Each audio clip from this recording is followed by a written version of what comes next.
Hello everyone, this is Alex Smith. Welcome to knowledge the ambition. स्वागत है आपका knowledge the ambition के इस सेशन में। तो यहाँ पर मैं आपके लिए लेकर आया हूँ Himachal Pradesh staff selection commission clerk exam mock test की सीरीज़, जिसका पार्ट 1 हम आज डिस्कस करने वाले हैं। इस सीरीज़ का हमारा जो कंटेंट रहेगा वो कुछ इस प्रकार से रहेगा, आप यहाँ पर देख सकते हो।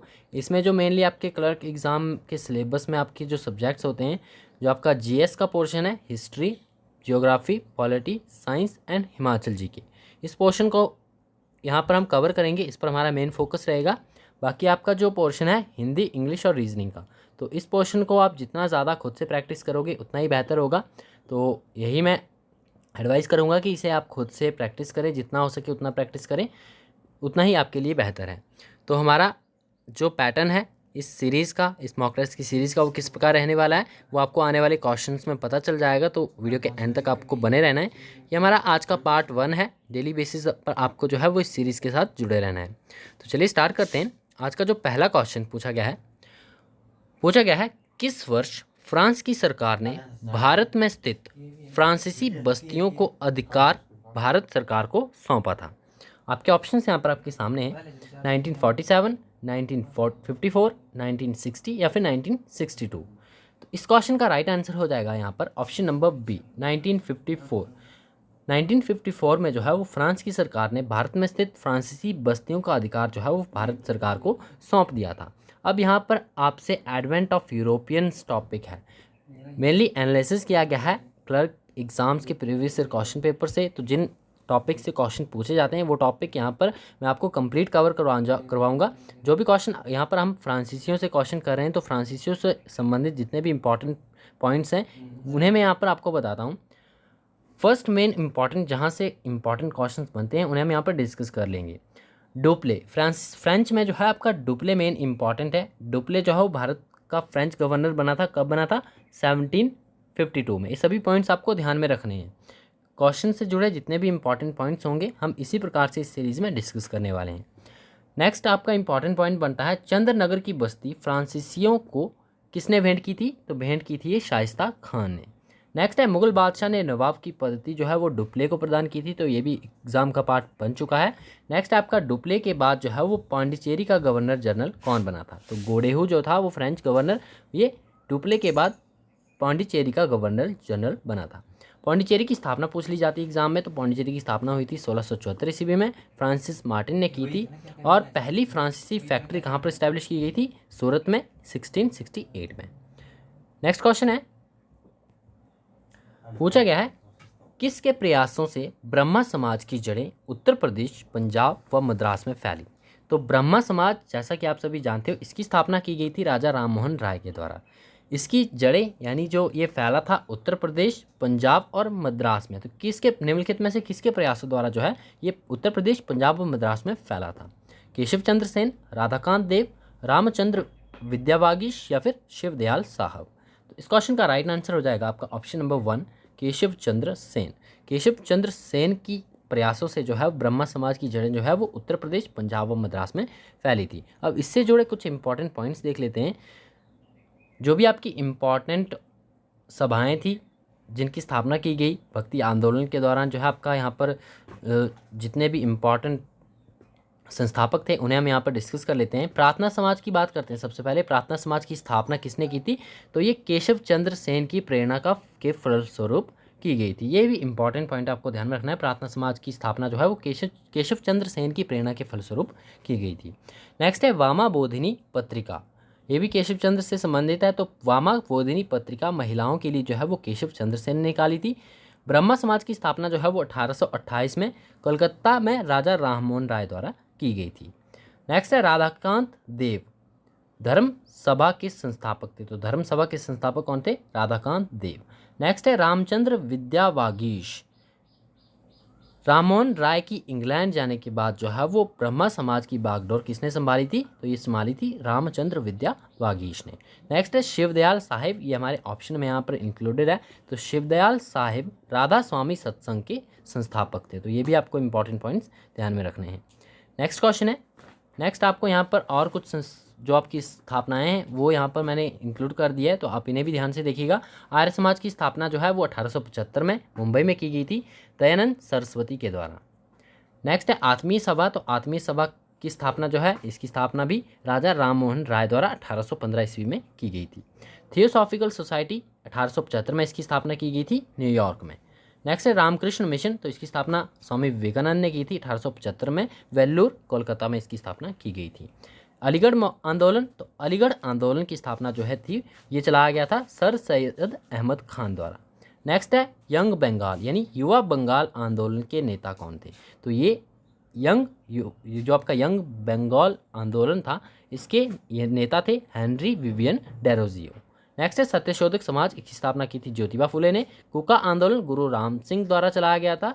देव समाज की स्थापना शिव नारायण अग्निहोत्री द्वारा की गई थी। देव समाज भी इंपॉर्टेंट है, आपको ध्यान में रखना है। अहमदिया आंदोलन। तो अहमदिया आंदोलन जो है वो मिर्जा गुलाम अहमद द्वारा चलाया गया था। ये सभी पॉइंट्स आपको ध्यान में रखने इंपॉर्टेंट है, इनसे क्वेश्चन जो है वो बनते हैं। नेक्स्ट क्वेश्चन है 1857 के विद्रोह के समय भारत का गवर्नर जनरल कौन था? मोस्ट इंपॉर्टेंट है। तो 1857 के विद्रोह के समय भारत का गवर्नर जनरल कौन था? Lord Dalhousie, Lord Canning, William Bentinck या फिर लॉर्ड हेस्टिंग्स?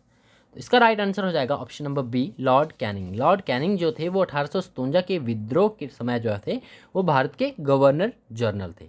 अब 1857 के विद्रोह की बात की गई है, तो यहाँ पर हम 1857 के विद्रोह के जो इंपॉर्टेंट पॉइंट्स हैं उन्हें देख लेते हैं। 1857 के विद्रोह ये स्टार्ट कहाँ से हुआ था? ये बैरकपुर से जो है वो प्रारंभ हुआ था। सेकंड थिंग आती है आपकी मंगल पांडे द्वारा जो है वो सबसे पहले अपना बलिदान दिया गया था 1857 के विद्रोह में। 1857 के विद्रोह के का जो सिंबॉलिक हेड था वो कौन था? बहादुर शाह जफर थे, मुगल एम्परर थे, तो इन्हें जो है सिंबॉलिक हेड बनाया गया था। और सिंबल क्या था रिवोल्ट का? तो 1857 के विद्रोह का सिंबल क्या था? ये था लोटस एंड चपाती। नेक्स्ट आपके इंपॉर्टेंट यहाँ पर जो आपके कुछ एक प्लेसेस हैं इंपॉर्टेंट, जिनसे कि 1857 के विद्रोह का जो है वो नेतृत्व किया गया, दिल्ली से नेतृत्व किया गया था बहादुर शाह जफर द्वारा। और भगत खान ने जो है पूरी बागडोर संभाली थी इस आंदोलन की। कानपुर से बात करें तो कानपुर से नाना साहिब थे, जो कि बेटे थे किसके? लास्ट पेशवा बालाजी राव द्वितीय के। लखनऊ से बेगम हजरत महल थी और इन्हें महकपरी के नाम से भी जाना जाता है। नेक्स्ट है बरेली। तो बरेली से थे खान बहादुर, बिहार से कुंवर सिंह, फैज़ाबाद से मौलवी अहमदुल्ला थे, इलाहाबाद से लियाकत अली थे और झांसी से जो थी वो रानी लक्ष्मीबाई थी। तो ये सभी पॉइंट्स आपको ध्यान में रखने हैं। नेक्स्ट क्वेश्चन है, पूछा गया है सुभाष चंद्र बोस ने सिंगापुर में दिल्ली चलो का नारा कब दिया था? 1940 में, 1942 में, 1944 में या फिर 1945 में? तो इस क्वेश्चन का राइट आंसर है आपका ऑप्शन नंबर डी, 1945 में। ध्यान में रखना, सुभाष चंद्र बोस ने सिंगापुर में जो है वो दिल्ली चलो का नारा दिया था और ये नारा दिया गया था 1945 में। अब नारों की बात की जा रही है यहाँ पर, जो इम्पॉर्टेंट नारे थे फेमस पर्सनैलिटीज़ के द्वारा। तो दिल्ली चलो का नारा किसके द्वारा दिया गया था? सुभाष चंद्र बोस के द्वारा। और कुछ और इम्पॉर्टेंट जो आपके शब्द हैं, नारे हैं, ये देख लेते हैं हम यहाँ पर। सबसे पहले बात करते हैं जय जवान जय किसान। तो ये लाल बहादुर शास्त्री जी के द्वारा दिया गया था। इनकलाब जिंदाबाद भगत सिंह। जय हिंद का नारा जो है वो सुभाष चंद्र बोस ने दिया था। स्वराज मेरा जन्मसिद्ध अधिकार है, तो ये बाल गंगाधर तिलक द्वारा।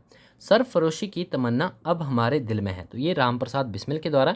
सारे जहां से अच्छा हिंदुस्तान हमारा, ये इकबाल द्वारा दिया गया था। तुम मुझे खून दो मैं तुम्हें आज़ादी दूंगा, सुभाष चंद्र बोस द्वारा दिया गया था। साइमन कमीशन वापस जाओ, Lala Lajpat Rai. Who live if India dies, ये पंडित जवाहरलाल नेहरू द्वारा दिया गया था। वेदों की और लौटो, ये कहा गया था दयानंद सरस्वती द्वारा। और मैं देश की बालू से भी कांग्रेस से बड़ा आंदोलन खड़ा कर दूंगा, तो ये शब्द जो है वो महात्मा गांधी के हैं। तो ये सभी इंपॉर्टेंट है, आपको ध्यान में रखने हैं। नेक्स्ट है, पूछा गया है भारत में गुलाम वंश की स्थापना किसने की थी? तो भारत में गुलाम वंश की स्थापना मोहम्मद गौरी, कुतुबुद्दीन ऐबक, सिकंदर लोदी या फिर इल्तुतमिश? तो इस क्वेश्चन का राइट आंसर है आपका option number B, Qutbuddin Aibak. तो गुलाम वंश की स्थापना जो थी वो कुतुबुद्दीन ऐबक के द्वारा की गई थी। अब कुतुबुद्दीन ऐबक की बात की जा रही, तो इनसे जुड़े कुछ एक इंपॉर्टेंट पॉइंट्स देख लेते हैं हम। भारत के गुलाम वंश के संस्थापक थे कुतुबुद्दीन ऐबक। से जो इंपॉर्टेंट क्वेश्चन हमेशा पूछा जाता है कि चौगान खेलते समय जो है वो निम्नलिखित में से किस शासक की मृत्यु हुई? तो कुतुबुद्दीन ऐबक की मृत्यु जो थी वो चौगान खेलते समय हुई थी। नेक्स्ट है कुव्वत उल इस्लाम मस्जिद, जो आपकी कुव्वत उल इस्लाम मस्जिद है, इसका निर्माण जो है वो कुतुबुद्दीन ऐबक ने करवाया था। कुतुब मीनार का शुभारंभ जो है, इसका निर्माण कार्य जो है वो कुतुबुद्दीन ऐबक के द्वारा शुरू किया गया था और इसका कार्य जो है, निर्माण कार्य जो है वो इल्तुतमिश के द्वारा पूरा करवाया गया था। आगरा शहर का निर्माण जो है वो सिकंदर लोदी ने करवाया था। अब ये सल्तनत की बात की जा रही है यहाँ पर, तो इससे जुड़े कुछ और एक इंपॉर्टेंट पॉइंट हम भी देख लेते हैं यहाँ पर। सिकंदर लोदी ने जो है वो आगरा शहर का निर्माण करवाया था। दिल्ली सल्तनत के शासक अलाउद्दीन खिलजी ने जो है वो स्थायी सेना बनाई थी। ये मोस्ट ऑफ टाइम एग्जाम में देखने को ही मिलता है कि दिल्ली सल्तनत के किस शासक ने जो है वो स्थायी सेना बनाई थी, तो अलाउद्दीन खिलजी द्वारा जो है वो स्थायी सेना बनाई गई थी। नेक्स्ट है, गुलरुखी के उपनाम से जो है वो सिकंदर लोदी कविताएं लिखता था। तो ये भी देखा गया है कई बार एग्जाम में, गुलरुखी के उपनाम से जो है सिकंदर लोदी जो है वो कविताएं लिखा करता था। नेक्स्ट है, अलाई दरवाज़ा जो है वो कुतुब मीनार का मुख्य द्वार है। मोहम्मद बिन तुगलक को भारत के इतिहास में बुद्धिमान पागल शासक कहा जाता है। तो ये याद रखना है, बुद्धिमान पागल शासक जो है वो मोहम्मद बिन तुगलक को कहा जाता है। तुगलकनामा की रचना किसने की थी? अमीर खुसरो द्वारा की गई थी। नेक्स्ट क्वेश्चन है आपका, अब यहाँ पर आपका हिमाचल का पोर्शन स्टार्ट है। सबसे पहले हम हिस्ट्री को लेकर चलेंगे। यहाँ पर हिस्ट्री के इंपॉर्टेंट टॉपिक्स हम इसी प्रकार से ख़त्म करेंगे, जो इंपॉर्टेंट पॉइंट्स हैं मैं आपको इसी प्रकार से बताऊँगा। तो सबसे पहले टॉपिक वाइज हम हिस्ट्री, जियोग्राफी, पॉलिटी, साइंस इसी प्रकार से ख़त्म करेंगे। हिमाचल का पोर्शन जो है आपका साथ साथ में चलता रहेगा। पूछा गया है, हिमाचल में से कौन सा निम्नलिखित में से कौन सा हिमनद लाहौल की चंद्रा घाटी में स्थित है? बड़ा शिगड़ी, भड्डल, मोकिला या फिर दुधौन? तो इसका राइट आंसर है आपका ऑप्शन नंबर ए, बड़ा शिगड़ी। अब इनमें से इन तीनों में से जो है कौन सा ग्लेशियर लाहौल की चंद्रा घाटी में स्थित है? तो ये बड़ा शिगड़ी जो है वो लाहौल की चंद्रा घाटी में स्थित है। अब बात यहाँ पर ग्लेशियर की जा रही है, तो ग्लेशियर से जुड़े कुछ इंपॉर्टेंट पॉइंट्स मैं आपको यहाँ पर बता देता हूँ। चंद्रा घाटी मेनली आपकी लाहौल स्पीति में है, भागा घाटी भी आपकी लाहौल स्पीति में है और पतन घाटी भी आपकी लाहौल स्पीति में है।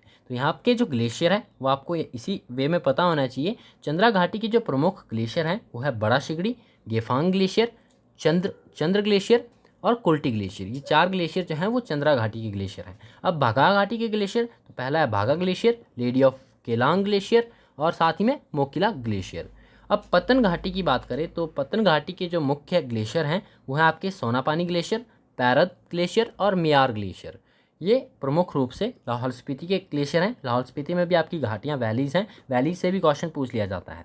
नेक्स्ट इंपॉर्टेंट आपका कुल्लू जिले के ग्लेशियर। तो कुल्लू जिले में जो इंपॉर्टेंट ग्लेशियर है वो पहला है आपका दुधौन ग्लेशियर, दूसरा है पार्वती, व्यासकुंड, बड्डल ग्लेशियर, चंद्रनाहन ग्लेशियर और गारा ग्लेशियर। तो ये कुल्लू जिले के ग्लेशियर है। नेक्स्ट क्वेश्चन है आपका, पूछा गया है कराली झील हिमाचल प्रदेश के किस जिले में स्थित है? शिमला, कुल्लू, सिरमौर या फिर मंडी? तो कराली झील जो है आपकी पड़ती है डिस्ट्रिक्ट शिमला में। ऑप्शन ए इसका राइट आंसर है। अब शिमला की है कराली झील, तो शिमला से जुड़ी और इम्पॉर्टेंट झीलें भी हम यहाँ पर कवर कर लेते हैं। शिमला की सभी झीलें आपके यहाँ पर मैं कवर कर दूंगा, यही आपको ध्यान में रखनी है। इसके बाद आपको जो है शिमला से कोई भी झील आती है तो आपको कन्फ्यूज़न नहीं होना चाहिए। तो शिमला में जो मेन झीलें हैं जो एग्ज़ाम में पूछी जाती हैं और मेनली यही हैं। पहली है चंद्रनाहन झील, जो समुद्र तल से 4267 मीटर के ऊपर स्थित है और ये जो है पब्बर नदी को इससे पानी मिलता है। ध्यान में रखना, चंद्रनाहन झील, तांजुब्बल झील, गढ़कुप्पर झील, साथ ही में आपकी कराली झील और बरदोनसर झील। बरदोनसर झील भी आपकी शिमला में है। तो ये मेनली 1 2 3 4 5 मेनली 5 झीलें जो हैं आपकी किस में है? शिमला में स्थित है। तो इन सभी के नाम आपको ध्यान में रखने हैं, क्योंकि एग्जाम में शिमला की अगर कोई झील आ जाती है तो आपको इन सभी के नाम पता होंगे, तो आप जो है वो क्वेश्चन गलत नहीं करोगे। नेक्स्ट क्वेश्चन है आपका, पूछा गया है देहरा गोपीपुर निम्नलिखित में से किस नदी के किनारे स्थित था? रावी, ब्यास, सतलुज या फिर यमुना? तो देहरा गोपीपुर जो है वो किस नदी के किनारे स्थित है? तो इसमें से जो है ब्यास नदी, ऑप्शन बी इसका राइट आंसर है। ब्यास नदी के किनारे स्थित है देहरा गोपीपुर। अब हिमाचल प्रदेश में जो है मेनली 5 रिवर्स बहती हैं, तो 5 रिवर्स के नदियों के किनारे जो भी शहर बसे हैं उन्हें मैं आपको यहाँ पर बता देता हूँ। पहली बात करते हैं सतलुज। सतलुज के किनारे कौन कौन से शहर बसे हुए हैं? मेनली आपका नामगिया, कालपा, रामपुर, तत्तापानी और बिलासपुर। ये जो शहर है ये सतलुज नदी के किनारे स्थित है। यमुना नदी की बात करें तो यमुना नदी के किनारे जो है वो पौंटा साहिब स्थित है। ब्यास नदी के किनारे आपका मनाली, मंडी, कुल्लू, पंडोह, नदौन, सुजानपुर और देहरा गोपीपुर, ये जो है आपके ब्यास नदी के किनारे स्थित है। रावी की बात करें तो रावी के किनारे जो है वो चंबा और भरमौर स्थित है। और चिनाब की बात करें तो चिनाब जो है आपका टांडी स्थित है। तो ये सभी इंपॉर्टेंट है, आपको ध्यान में रखने हैं। नेक्स्ट क्वेश्चन है, सलापड़ पुल निम्नलिखित में से किस नदी पर स्थित है? तो सलापड़ जो है, सलापड़ पुल आपका मेनली बिलासपुर में पड़ता है और ये स्थित है सतलुज नदी के किनारे। अब यहाँ पर इंपॉर्टेंट पुल मैंने आपको यहाँ पर दे दिए, इंपॉर्टेंट पुल आपको देख लेने। ये कंदरौर पुल जो है वो बिलासपुर में पड़ता है, सतलुज नदी के ऊपर स्थित है और एशिया का सबसे ऊंचा पुल है। गंबर पुल जो है वो बिलासपुर में है और सतलुज नदी के ऊपर ही है। ततापानी पुल शिमला करसोग रोड पर पड़ता है, ये सतलुज नदी के ऊपर है। सलापड़ पुल हम कर चुके हैं, मंडी बिलासपुर की सीमा पर ये पड़ता है और ये सतलुज नदी पर ही स्थित है। अब सतलुज रिवर पर और इम्पॉर्टेंट जो है, पहला आपका लोहरी पुल जो कि शिमला कुल्लू रोड पर पड़ता है और दूसरा है बांगतू पुल जो कि किन्नौर में पड़ता है, सतलुज नदी पर ही पड़ते हैं। राख पुल और खड़ामुख पुल जो है ये चंबा भरमौर रोड पर पड़ते हैं और साथ ही में सतौन पुल की बात करें तो ये सिरमौर में पड़ता है और ये गिरी नदी के ऊपर स्थित है। तो ये सभी पॉइंट्स आपको ध्यान में रखने हैं। नेक्स्ट क्वेश्चन है, numismatic history of the Himachal Pradesh नामक पुस्तक के लेखक कौन है?